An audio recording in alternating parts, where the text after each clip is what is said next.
नमः शिवाय। भगवान शिव परमपिता परमात्मा होने पर भी बहुत दयालु हैं। उनके सरल स्वभाव के कारण भक्तजन उन्हें भोलेनाथ भी कहते हैं।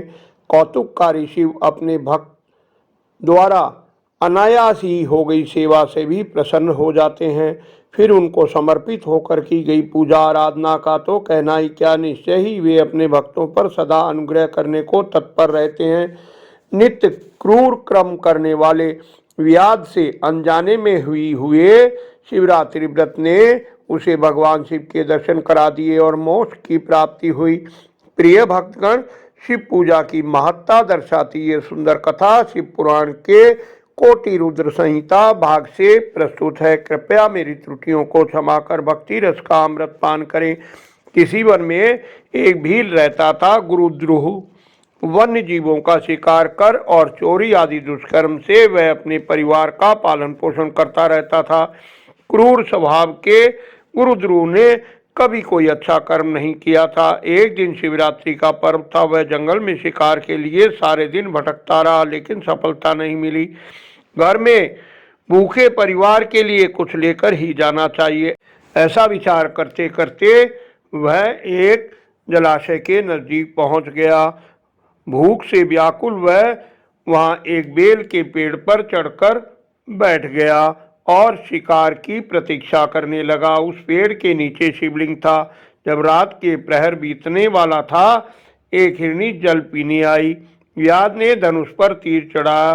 तभी उसके हाथ के धक्के से पास रखा थोड़ा सा जल और बेलपत्र नीचे गिर गए। जल और बेलपत्र से अनायास ही शिव जी की प्रथम पहर की पूजा संपन्न हो गई। उस पूजा के महत्म से व्याध का बहुत सा पाप तत्काल नष्ट हो गया।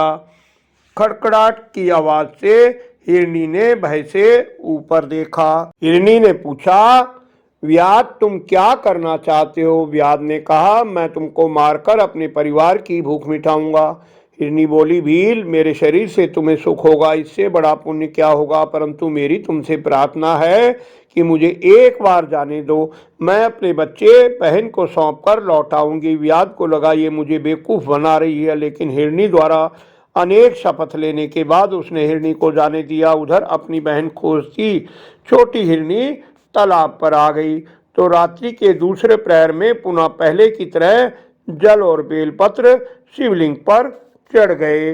इससे उसका पाप और कट गया और चित्त शुद्ध हुआ। दूसरी हिरनी ने भी उससे एक बार जाने की अनुमति मांगी और अंत में अनेक शपथ लेने के बाद उसने दूसरी हिरनी को भी जाने दिया। रात्रि के तीसरे प्रहर में उन हिरनियों का पति हिरण आया तो दैव योग से फिर वही घटना हुई और भगवान शिव के तीसरे प्रहर की पूजा संपन्न हो गई। अब व्याध की बुद्धि और शुद्ध हो गई। हिरण ने भी उससे एक बार जाने की अनुमति मांगी और उसके द्वारा भी अनेक शपथ लेने पर व्याध ने उसे भी जाने दिया। अपने आश्रय स्थल पर पहुंची दोनों हिरनियों और हिरण ने एक दूसरे को आप बीती बताई। सत्य निष्ठा से प्रेरित हो वो तीनों ही व्याध के पास चल पड़े। पीछे पीछे उनके बच्चे भी आ गए। तब सबको आया देख व्याध आश्चर्यचकित रह गया। फिर संयोग से उसके हिलने से पुनः जल और बेलपत्र शिवलिंग पर चढ़ गए। शिवरात्रि के दिन अनायासी भूखा रहने से उसका व्रत हो गया और रात्रि जागरण के साथ चारों प्रहर की पूजा भी संपन्न हो गई। इससे उसका सारा पाप नष्ट हो गया। शिव पूजा के प्रभाव से मिले दुर्लभ ज्ञान के कारण व्याध ने सोचा, ज्ञानहीन और पशु होने पर भी ये सत्यनिष्ठ हिरण धन्य है। मैं मनुष्य होकर भी सारी उम्र दूसरों को पीड़ा देकर पाप करता रहा। ऐसे पाप करके मेरी क्या गति होगी? मेरे जीवन को धिक्कार है। व्याध ने अपने बाण को रोककर कहा, शेष हिरणों तुम जाओ। व्याध के ऐसा कहने पर भगवान शंकर प्रकट हो गए। उन्होंने कहा, भील, मैं तुम्हारे व्रत से प्रसन्न हूँ, वर मांगो। भगवान के दर्शन से जीवन मुक्त हुआ व्याध भगवान के चरणों में गिर पड़ा और बोला, प्रभु, मैंने सब कुछ पा लिया। शिव बोले, व्याध, आज से तुम संगवेरपुर में उत्तम राजधानी का आश्रय ले दिव्य भोगों का उपभोग करो। तुम्हारे वंश की वृद्धि निर्विघ्न रूप से होती रहेगी। एक दिन भगवान राम तुम्हारे साथ मित्रता करेंगे, तुम मेरी सेवा में मन लगाकर दुर्लभ मोक्ष पा जाओगे। इसी समय वे सब हिरण भी धर्मनिष्ठा से भगवान शिव का दर्शन और प्रणाम करके दिव्य देहधारी हो शिव के धाम को चले गए।